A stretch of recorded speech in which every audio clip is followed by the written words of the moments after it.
Дуа тагдырды өзгөртөбү? Дуа тагдырды өзгөртөт. Өзгөрө турган тагдыр бар, өзгөрбөй турган да тагдыр бар. Кээ бир тагдырлар дуа менен өзгөрүшү мүмкүн, кээ бир тагдырлар дуа менен өзгөрбөйт. Ал акыйда темасында келет. Тагдыр экиге бөлүп карайбыз туугандар. Биринчиси кадар деп айтылат, кадар.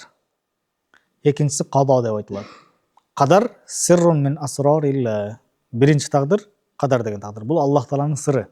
Эч бир периште, эч бир пайгамбар мындан кабардар эмес. Бир гана Аллах Таалага гана маалым. Экинчи бөлүгү кадо деген. Бул лаухул махфузга жазылган тагдыр. Мына ушул лаухул махфузга жазылган тагдырда экиге бөлүнөт. Кадаул мубрам, кадаун муаллак деп. Кескин тагдыр, анан байланган тагдыр деп. Кескин тагдыр өзгөрбөйт ал. Мисалы, Нурбек 70 жыл жашайт деп жазылган болсо, 70 жыл жашайт. Ал 70 жыл бир күн жашабайт. 70 жыл так болгондо өлөт.